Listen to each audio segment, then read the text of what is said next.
Good Monday morning, everyone. I know, Russell, you're getting pounded with some rain. We're supposed to be getting rain sometime between today and Wednesday for sure. But we hope you guys are having a fantastic Monday. You guys are listening to Author Talk with me, Russell, and Fern. This morning, we are currently waiting to see if Anthony shows up. We shall see. But until then, you guys know that we can talk. So this weekend, let me tell y'all what I did. Okay. I had a cover reveal for Mike Everglades for his book Inertia, so make sure you go and check that out. It is going to be coming out sometime this summer. But while I was doing that, Josh was putting like dirt, soil, leveling out my yard. Okay. Been working all day doing it, doing all that fun stuff. I offered to help him. He told me no, so I went shopping. Okay. That's just how Amy rolls. I went shopping. I came back. He was like mid heat stroke. So I took over leveling the backyard. I finished that in like 45 minutes and then we were done. So it was really fun and exciting. But he took me out on a date. We go like once a year. He had his brother come watch my kids yesterday. And of course, you know, Russell, he made me take the motorcycle. So I had to, That's cool. I had to ride on the motorcycle to go That's to dinner. awesome. So it was, one of those. I hadn't been on this new motorcycle of his, so it was a fun time. But that was, my weekend. Allergies are killing me, so I sound nasally. I'm sorry. Allergies are going to be the death of me, I swear. But what did you guys do this weekend? What'd you do, Fern? My beautiful people, my beautiful authors, they were at Copperfield Book Fair. Not all so of they were us. selling books. Not all of you, but Pat and Mac and I think Rosa was out there, and they were selling books, which I really appreciated them taking on because I had to go to a orientation for the summer camps that I teach, and I actually was presenting.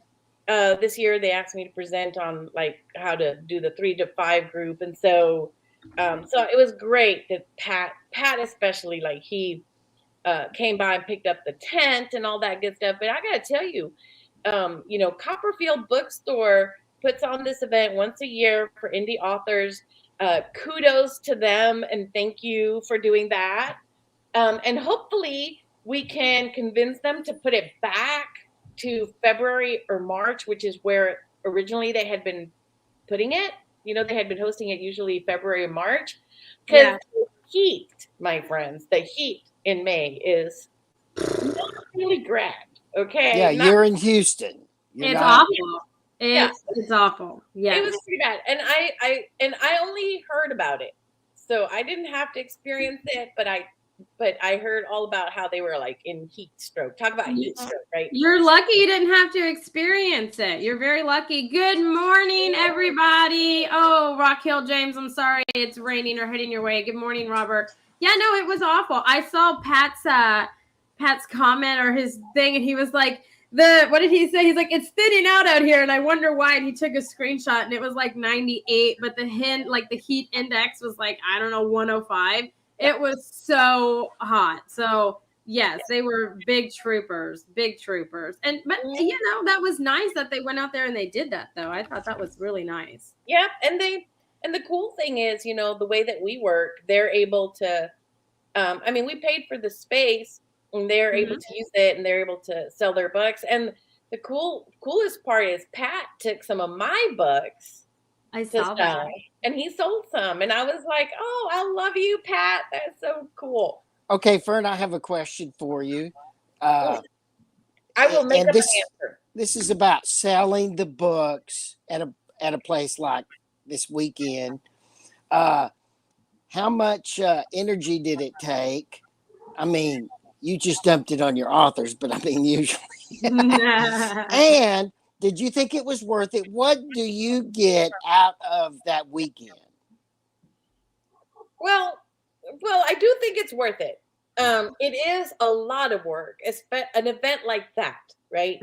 Because you have to take the tent, you have to take the table, you got to set everything up. And it is a lot of heavy lifting. But I think that it is really worth it for a couple of reasons. First of all, the bookstore promotes the event, and they do heavy promotions. So you do get good traffic. I mean, they did sell good books, good number of books, and so you will make your money back. Almost every year that we've done it, we've made our money back and then some for that event. And also, I think that a bonus is that you are helping to promote in many ways a bookstore, a local bookstore. So you're building a relationship with a local bookstore. So as an author, going out there and doing this, it's worth it for getting your books out, but also it's worth it just for the relationship that you're building, with the bookstore, and because it's a cross promotion for the bookstore, and then they when you have a new release or you want to do an event, you've already built a relationship with them. So I think that that's part of the positive, but it is a heavy, heavy lift. And, I am really grateful to my beautiful people for taking that on. Cause I would have done it because, it's So my how many books would an author on an average time of getting to go to an event like that and push their books, how many books should they take? And what else should they take with them? I always say you should take about 25 books, because that's a pretty good number. And, you calculate, like, if you sold out, right? Would you make your table back, and would you make a little extra money, cover your costs for the event, right? And make money. But I think 25 books, 25 to 30 books is pretty good. And some authors take more and they sell out. So, I mean, it's not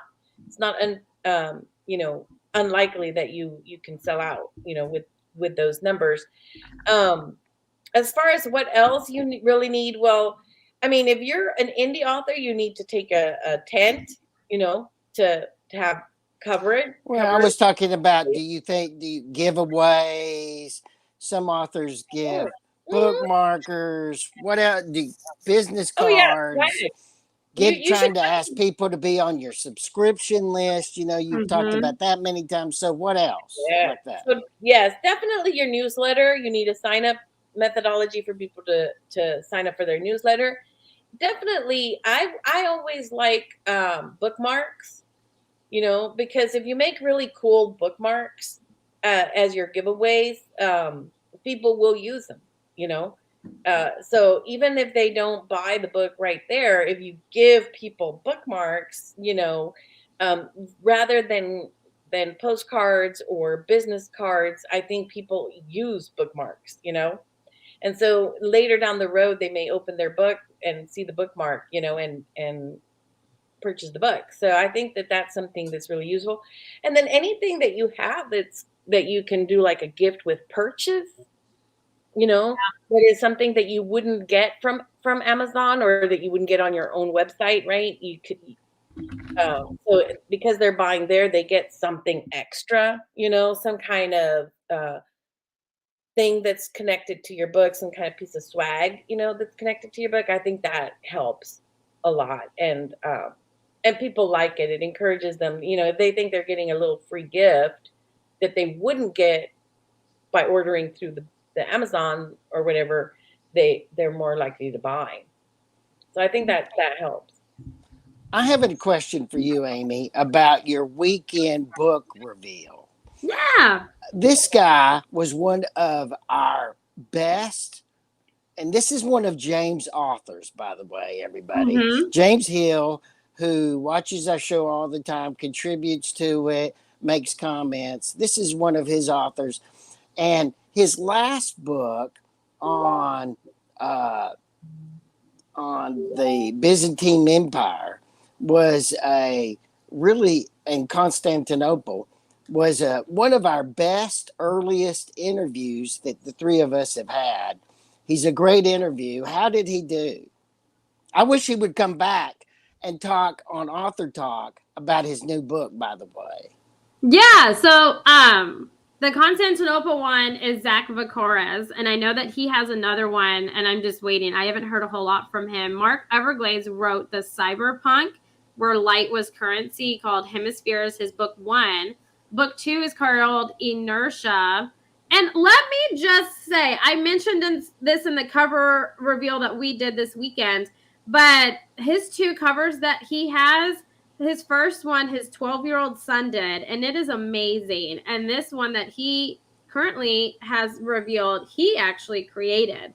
And so he has very talented children, is what I told him. But no, I have him set to come on when the book releases. It'll be out sometime in June or July. Once I get a date, I'll book it.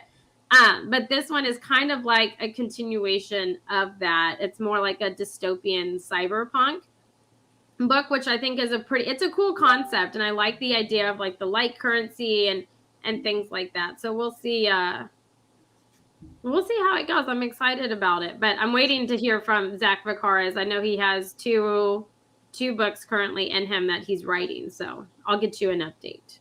Great.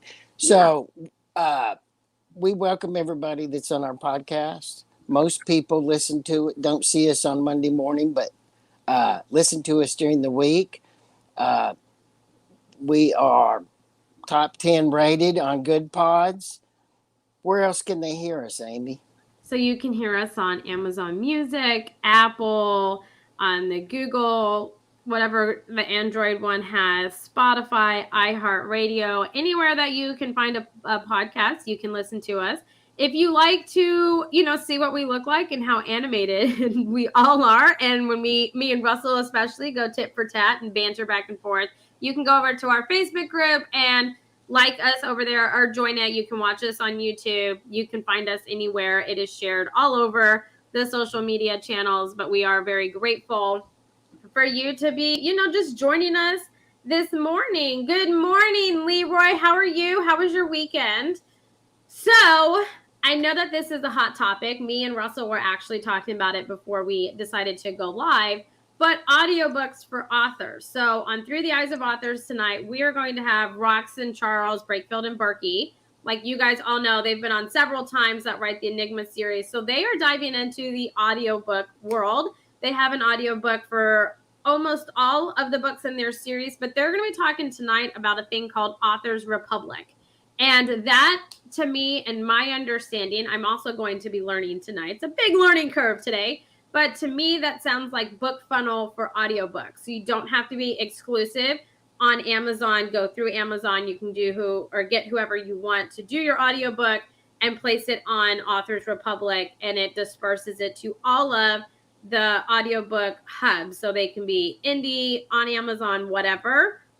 It's going to disperse them all over the place. So that's what we're going to be learning about tonight and kind of going on the journey with them because they've been in this process and kind of just see. I know audiobooks is a hot topic. I personally prefer audiobooks just because I am running around most times like a chicken without its head trying to do all kinds of stuff, and I can listen to it on Alexa, which makes me happy. But we'll see. We'll see how it goes. But hopefully this will be a solution to kind of motivating everyone to jump into audiobooks and stuff. Audiobooks can be expensive, especially if you go through the Amazon route, which is what, ACX? Is that what Amazon's is? I think something like that. And it can get expensive if you go down this route or that route. But you got to do it right. You got to do it right. Yeah, you definitely don't want to. You can't cheap on it. That's very critical. I think that's the one thing with audiobooks. The most important thing about an audiobook is the narrator, because it has to be someone whose voice people will enjoy listening to. Because if the narrator is bad, you're going to turn it off. So it's a very critical piece, and that can be the more expensive part. It's getting a really good professional narrator. That's really the most expensive portion of the whole process. Unless you're fortunate and can do it yourself, right. If your voice which I can't, because people don't want to listen to this voice and this accent for 3 books. They don't want to. I don't even want to listen to me for 3 books. And I got to tell you, I have a lot of problems with audiobooks. Number one, because they're so crucial. More than Mhm. 60% of the books being sold now are audiobooks. Mhm. But uh, it's a very complicated process. I tried to do it with my first book, Murder for Me, and I Mhm. couldn't get it done. I couldn't Yeah. figure it out. And uh, I am uh, I am convinced and certain that I'm going to produce audiobooks for uh, my next for my October release of my next book, and thanks to Fern, the reissuance of Murder for Me, I'm going to do audiobooks for it. So I have to get, and now that the books are going to be at the copywriter as of next week, both of them, uh, I have to get my act together. Yes, you Okay. do. I got to tell you, Fern, for people listening, you know, it's hard to, when you're interviewing people, to decide who's going to be a good employee and who's just talks a good talk. Fern has a gift, I guess, because she's such a great editor. She can discern that because she hired a great editor to help me. She really did. And I have gotten those books done.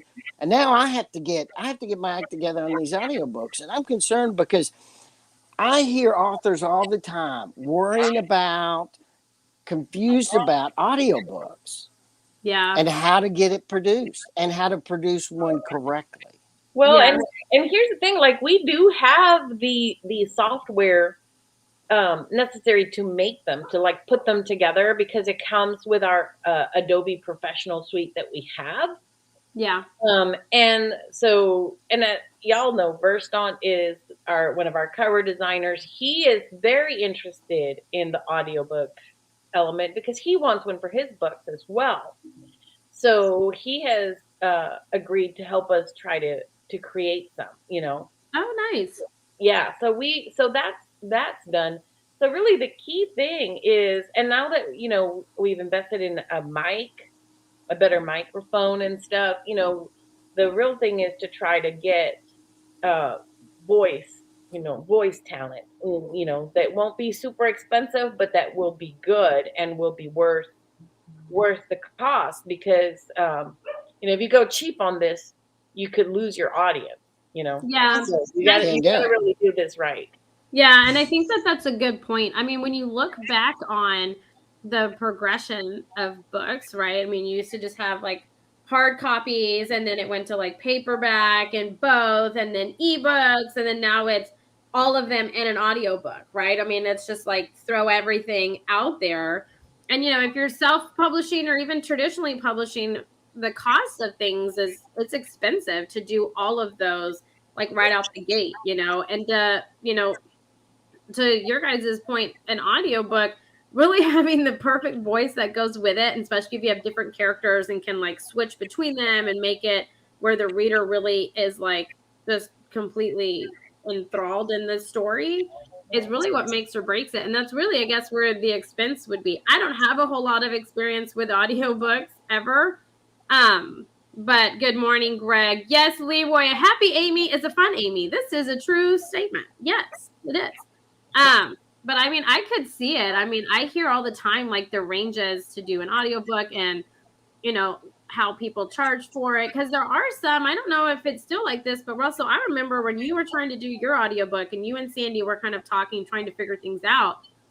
And a lot of the voice talents will do they'll do it for like a portion of your royalties, or they charge you per hour to do it, and it just depends like how many hours is it going to take. Well, if it's a big book, or if you're wanting them to sit down and read the whole series so you can pump them both out, that can get expensive like really quick. I mean, especially if you've already paid for your editing, your cover design, or all of this stuff, and then you're going to throw that out there. I mean, it really is investing in yourself, but it can get expensive. So, but yes, a voice really needs to make it for me. And okay, so Leroy's on. Talk about editors. So Leroy, no, you may not touch your book again, okay? Because Lexi's got it now. So so just make notes to yourself on things you want to mention to her that you noticed. Okay.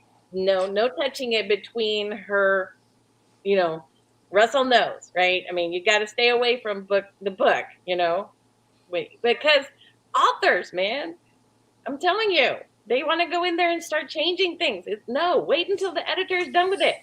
Okay, Fern, you can assure Leroy of this. Lexi will have plenty of things for him to change as his editor. Well, so he doesn't have to worry about that he's going to need to change things. She will have plenty of things for him to change. I think that my editor was prepared for Henri Russell, because she was always on all the changes. I was always real agreeable because you have properly trained me to have the right attitude about editors. I like that, properly trained him. She did. She properly trained me the hard way. Okay. And I am excited that Fern is much more open about audiobooks. In the past, she's been a little grumpy about the whole concept of audiobooks because it's so burdensome to figure out and to do. But I would like to have my audiobooks ready to go in October when my books are ready to go. Well, Inklings is in year 9. Okay, this is our 9th year in operation. And, we're moving into our 10th year. And I feel like this is a great moment for us to move towards adding audiobooks as an option. Because in the beginning, as a company, you've got to really scaffold. You have to have prudent growth and scaffolded growth, so that you're not biting off more than what you can chew and end up broke and going out of business, Right. So for us, yes, it is a bit of a sacrifice. It was a bit of a sacrifice because we all know that audiobooks are a big plus and huge audience. But I would rather, as a publishing house, first fill out a good number of authors so that we have a good offering of authors, and then begin to move into the audiobook realm, a little at a time, because, it just made more sense to me in terms of bang for your buck as a company, as a single author. I mean, it's definitely something you want to invest in right away. But like as a company, you really do need to look at a much broader kind of point of view, So Fern, you mentioned your publishing company, Inklings Publishing, which was one magazine listed as one of the top 5 small print publishing companies, traditional small print publishing companies in Houston. We were all very excited about that. Well, not just in Houston, she's also number 18 of the top 20 in the state of Texas. Which is a big deal. We were all so excited about it. As people are listening to this on the podcast, what they're wondering is, how do I find a traditional small publishing company? So my question is, how do they find your company? How do authors that have a book that they think is ready and they would like to go small publishing company journey as opposed to the self-publishing, how do they find one that's not going to cheat them, that is an honest, good company that can produce their book? Okay, so one of the things you want to do is you can just Google, and a whole bunch of publishing companies will come out. You can also go to like some really great sites like Writer's Digest, Poets and Writers. Ritzy has a good list. There's a lot of resources online that list some publishers of different genres. Some of them are very boutique, right? So you want to make sure they're doing your genre. The key thing to do as far as like vetting them, like deciding which one is worth submitting to, the first thing you want to do is make sure that the primary income source for the company is selling books. Okay, if their charging money to authors for services, then publishing quality books that will sell is not their primary focus, and therefore not a good fit for you. You should never go with somebody. To be honest, I think it's very hard to have a very good company when your money is coming from the authors instead of the sale of the books. That's not good. Traditional publishers, your money is in the books. You're both investing in the books, right? So that's one of the things. And the other thing that you really want to do is, once you find those publishers that you feel like, okay, these are traditional publishers, they're investors, their money comes from the sale of books. Their authors should be on their website, right? Yeah. So contact them. Contact the authors. Talk to the authors. I mean, honestly, like, I'm not afraid to say, contact my authors, because my authors will tell you, there are not everything in Inklings Publishing is joy, joy, happy, happy, right? There are some, bumps and stuff, but there are some paper throwing. I know that. Yeah, but you throw papers at your authors. That's a creative way to put it. That's such a creative She's thrown some papers at me before. there's Or never. I don't believe that. I don't believe It was out of love, not anger, I'm sure. Sure. No, it was done with a raised voice at the time. I got to say, that is very important, Fern. Because we do this show, I've had several authors contact me about what they should do.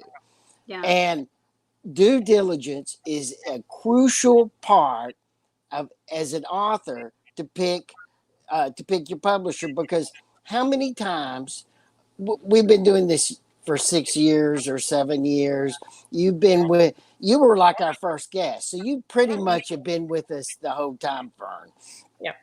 And we, over the years, have had several shows with authors that, frankly, got cheated by publishers, or they had their books taken by publishers, or their publishers went out of business, or their publishers took their money and never did anything. We've had several shows on that. And because of it, I've been called and asked, what should I do? And due diligence is what I always recommend. As a lawyer, I think that way. And that means they need to check what the reviews are. And I don't mean the reviews of the books. I'm talking about the reviews they could find of the publisher, like negative research of the publishers, to see what has been said bad about them, and to contact authors and see what they have to say. And you've invested a ton of time to write a book. You have invested giving up other beneficial activities to write a book, and we have our heart and our soul in these books that we write. And there's nothing that can be as depressing as then the whole publishing of the book crashes, because the whole part of the success, we have someone saying, know your publisher, understand your style as well as your genre, is important to me. It is. And it's also important that that someone's going to produce a quality book you're proud of, and is not going to disappear in 6 months. Yeah. And what you're saying is so true about, like, checking the quality, because you can always buy some of their books. Buy a couple of their books, and there is no book in print, not even the Bible, that has been printed so many gazillions of times. There's no book in print without typos or errors. Yeah. But if you pick up a book by a publisher and the story starts very rambling, and they clearly didn't do their developmental editing, because it's a hot mess of a story, or there's a ton of errors. I mean, and this is any publisher, because like I remember buying a book. I don't remember which of the big five published it, but it was by Gene Hackman. Okay. And I love Gene Hackman. So I bought the book. Every other sentence was a sentence fragment. Okay. So clearly somebody did not copy edit their book. Okay. Or they just let him get away with sentence fragments because he was Gene Hackman, and they didn't tell him nobody will buy a second book by you if you write this way. So, you know, it's important. You could just buy some of their books and see, you know, on average, how many errors do they have? Everybody has errors. I mean, my own personal book still has some errors that I've caught, and that we're gonna need to like upload a new file and fix and stuff. But you know, overwhelmingly, the publisher should have due diligence on their part to ensure quality product, right? They should be working hard to make sure that it's as clean as possible. Yeah. So I think talking to the authors, copy of a couple of their books that you can read, and see, you know, how well did they edit it? And ask, what is your process? Because the process that the publisher follows should definitely include, you will be hooked up with a developmental editor no matter how done you think you are. Yeah. And if you don't have, you know, if you're not willing to still work on it and get it fixed up a little more, you're not a good fit for us, because we want to grow our authors. The developmental editing process grows you as an author, makes you stronger. See, times like this, I wish I paid attention in English class and I understood, like, could spot sentence fragments and where to put commas and stuff like that, because I don't, but I'm sure I could. If I was reading that book, I'm sure I could pinpoint it. But this brings up, you might not know what's wrong with it.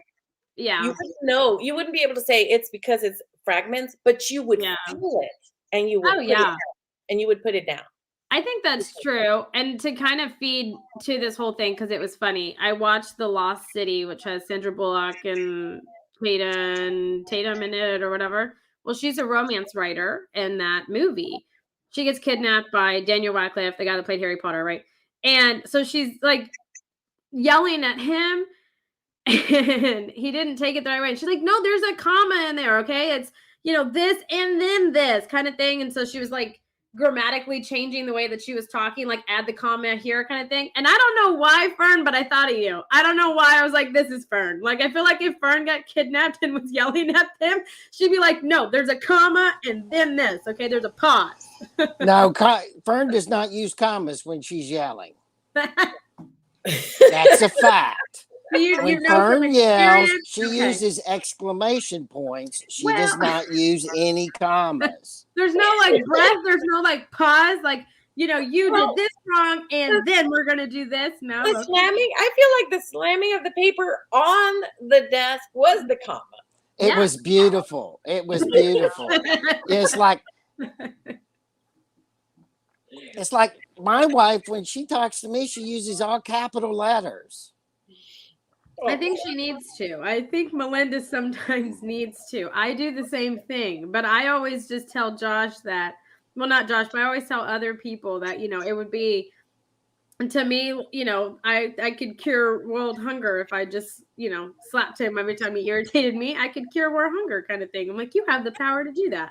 So instead of talking in caps, I just tell people that I do that. That's great for me. But no, I don't know, Fern. I totally thought of you. And so then I was watching this movie and I couldn't unsee you. Like, there was no longer Sandra Bullock. This was Fern. Like, it was just, you were in that movie for me. So it's hilarious. Mm-hmm. Yes. What is it? Yes. Fern using action to carry her words, not exclamation.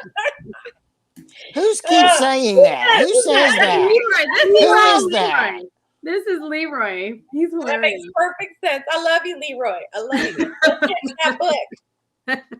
I thought I loved Leroy. On a piece of paper, Leroy. Write your notes in a little notebook, and then you can discuss them with Lexi.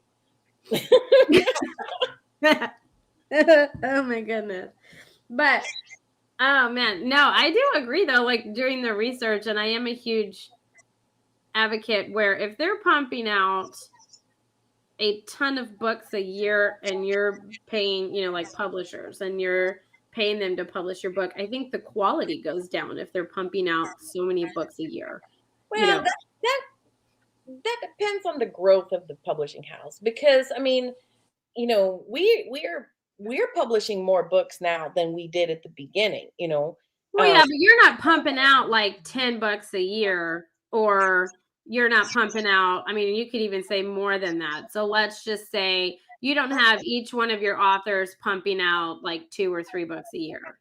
No, we take our time making sure the stories are really good, because the quality of the book is what will hold us long term. When people buy Inklings Publishing books, no matter what genre, no matter which author, they're getting a quality story.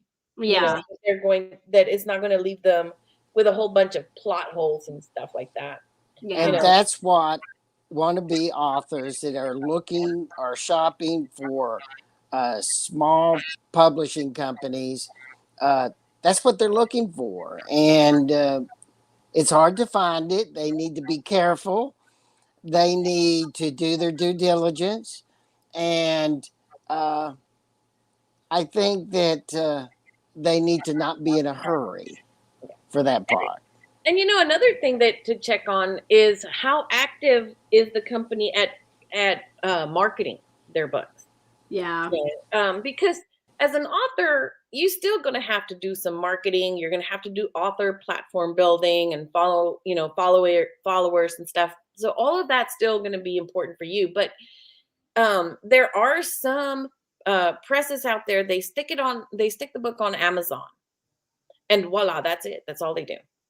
Yeah. And if that's all they do, that's not enough. Well, that's interesting, Fern, because my research and even my attitude is that once Inklings Publishing publishes my book, it is my responsibility to promote that book. Right. It is. I have plans about Amazon and to do the type of advertising on the click advertising on the books. I have strategy. I'm going to hire Amy to do a book launch for me because it's, I really think it's crucial and it's fun. And it's a good way to get your book started. And I have I'm developing a long-term strategy of how do I promote and sell this book.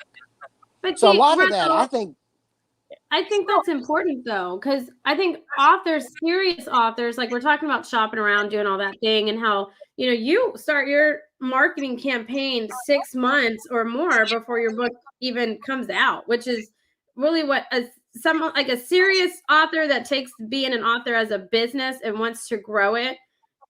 That's the mindset you have to have, which Russell, I learned from you that mindset when you were working with Sandy. I mean, it was a serious thing for you. And I think that's kind of the mindset you have to have going into it. And on top of like what Fern was saying, it's a joint effort. Like your publisher, especially like being a traditional, if they've invested all this money, they're going to help you push that book so they can make their money back. It can't just be left all on you. I don't feel like that's like, well, things like the Copperfield Book Fair, like, you as an individual author, you could probably afford that table and you could probably do those kinds of events on your own without the publisher paying for it. But for example, like Comic Palooza, okay, those tables are $300+ a pop. Yeah, that is not cost effective for an indie author. You'd have to share with another author to make it cost effective for you. If your publisher is actively involved in selling, that's something that as a publisher you can do. You can buy those tables and have your authors come and sell their books at those tables, and everybody benefits, So, and then there's other marketing efforts that a publisher can do. Well, it might be really not cost effective for the author to do. Well, and your company has done that. And because your company has retained a publicist for your authors. And Mhm. that's a huge, huge deal because you don't realize how much you need a publicist until you get one and you see what you didn't know. And Mhm. it's frankly, it's kind of shocking, especially for a know it all like me, to realize how much I don't know about what's going on. Yeah. And that's something that people should check too. Is what if this small publishing company, and I keep saying that because that's a type of publishing company. Mhm. If Mhm. if you're looking at small publishing companies, what services do they offer? Because frankly, according to your publisher, not many small print publishers actually offer those type of services, which is a big deal. Yep. Now, with regards to a publicist is something that a small press in general will not necessarily, or publishers in Right. general will not provide access to, because that's really about branding the author. Mhm. And it usually goes beyond just the books that you may have with us, right? Yeah. You're branding you as an author across, and hopefully as an author, you are publishing with more than one publishing house. One of the benefits of going with a small publisher in the beginning is that it will give you the ability to get maybe a bigger publisher to look at you. Like with Meg, she was our first author, and now she's also being published by Skyhorse, which is a Simon and Schuster publisher. So you can grow into a bigger publisher taking these steps, and everybody benefits. But so a publicist, it's possible that that's not something that a lot of publishers will offer necessarily, but they will No, encourage you to have.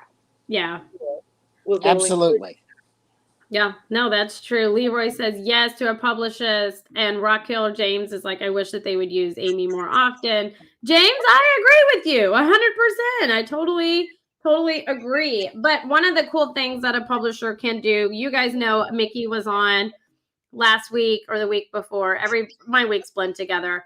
But me and him decided to take over the literary magazine Top Shelf, which we have been in the works. And some of the cool things that we're going to be doing is spotlighting or featuring small publishers, different publishers, indie bookstores, all of those, to kind of bring awareness to just the writing and book community, because there's so much that goes into it. There's so much that goes into self-publishing, traditionally publishing, all the other publishing avenues that you can go down.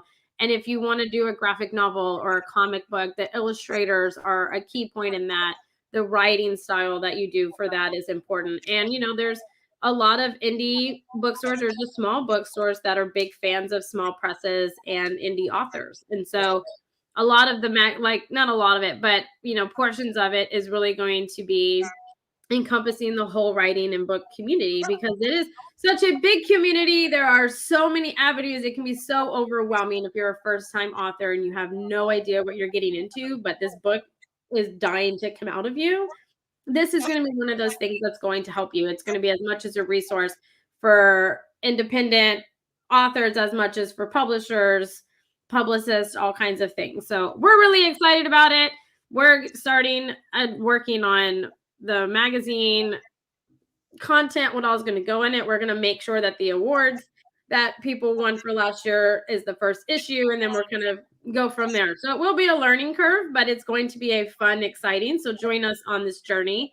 But that's one of the benefits of a publicist, is a publicist can build these relationships or help pitch you to get you in magazines or get, the big reviews like from Publisher Weekly or something like that. They know the different avenues to go down. So you don't necessarily have to educate yourself in all realms. You should understand how it works, but you should hire someone that has done that, understands how it works, can do those things for you, because it can be a lot, and it can make it where instead of having one plate that has writing and all these other like marketing things on there, to now you have 10 plates that are overflowing and you're just like, I can't stand up, right? So it's definitely one of those like big avenues to things, and you have to consider it as investing in yourself and in your books, because if you've already spent all this time and money in these books, making them as perfect as you can be, like Fern said, you're always going to find mistakes. It will never be perfect. You will always find something wrong with it. It just always happens.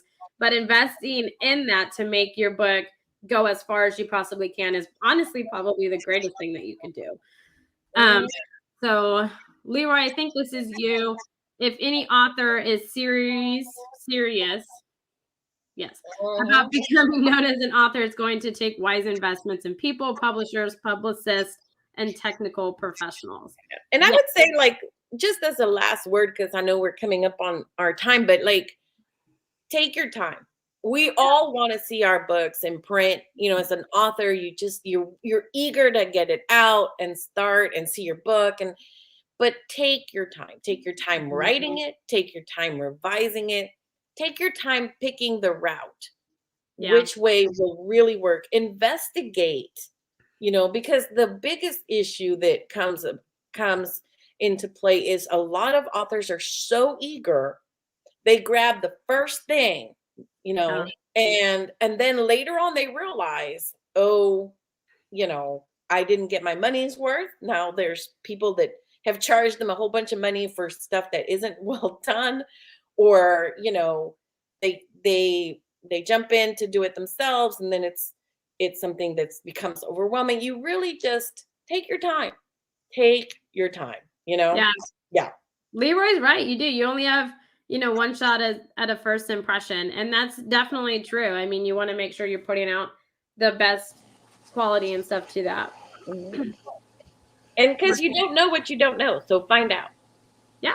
That should be your first thing, right? Find out what you don't know. Go to conferences, hook up with writing organizations, you know, connect with the community so that you can find out what is it that I don't know that is actually possibly going to hurt me because I don't know it, right? Yeah. And do the due diligence, you know? Yeah. No, that's true. Well, you were right. We are coming up on our time. So, Russell, closing comments for you before you start putting in the chat. I know, before you become the time Nazi, closing comments, statements, anything from you? I'm ready to get my audiobook done. I'm glad we talked about it today. I'm glad to hear that Fern is so positive about audiobooks now, which is a new thing. Good luck out there as you're looking to find your publisher and to figure out your audiobook.